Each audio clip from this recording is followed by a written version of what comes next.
जय श्री राम, जय माता दी। सनातन धर्म और पूजा पाठ से संबंधित अनेक प्रकार की रहस्यमय जानकारियों को प्राप्त करने के लिए हमारे इस YouTube चैनल को सब्सक्राइब करें। आइए आज हम जानते हैं कि हमको वो कौन से 4 प्रकार का भोजन है जो नहीं ग्रहण करना चाहिए। तो सर्वप्रथम तो अगर आपकी भोजन की थाली को कोई लांघ जाता है, मान लीजिए आपको थाली परोस करके दी गई और उस थाली को कोई लांघ जाए, तो उस भोजन को कभी नहीं ग्रहण करना चाहिए, क्योंकि ऐसा भोजन नाली के कीचड़ के समान माना जाता है। इसलिए भाई कीचड़ का समान भोजन अगर हो गया तो उसको नहीं ग्रहण करना चाहिए। और दूसरे नंबर पर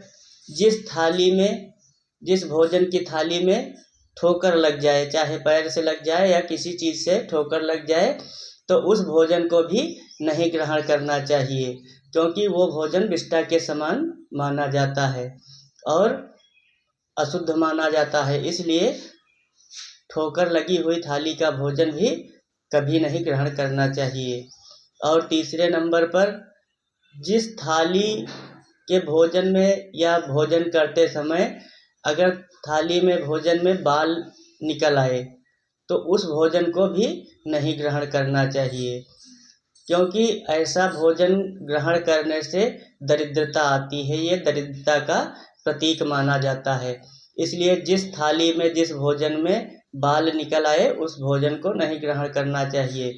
इसीलिए कहा जाता है कि माताओं बहनों को हमेशा बालों को बांध करके ही भोजन पकाना चाहिए, भोजन बनाना चाहिए और बाल बांध करके ही भोजन परोसना चाहिए। तो अगर किसी थाली में बाल निकल आता है तो वो भोजन भी वर्जित माना गया है, वो भोजन नहीं करना चाहिए। और चौथे नंबर पर पति पत्नी एक थाली में बैठ करके भोजन नहीं करना चाहिए। पति पत्नी एक साथ एक थाली में भोजन करने से उसको मदिरा पान के समान माना जाता है। इसलिए पति पत्नी एक थाली में भोजन नहीं करना चाहिए। और अगर पति पत्नी भोजन साथ में करना चाहते हैं तो अलग अलग थाली में रख करके भोजन कर सकते हैं, एक थाली में भोजन नहीं करना चाहिए।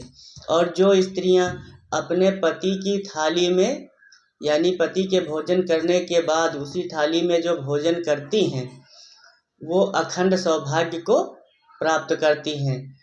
और जो स्त्रियां अपने पति की जूठी थाली में भोजन करती हैं, उनको चारों धाम के प्रसाद का पुण्य प्राप्त होता है। इसलिए अगर स्त्रियां पति के जूठी थाली में भोजन करना चाहें तो कर सकती हैं, और इस तरह से भोजन करने से पति की अकाल मृत्यु नहीं होती है। तो ये जानकारी आप लोगों को कैसी लगी, कमेंट बॉक्स में ज़रूर बताएं। जय माता दी, जय श्री राम।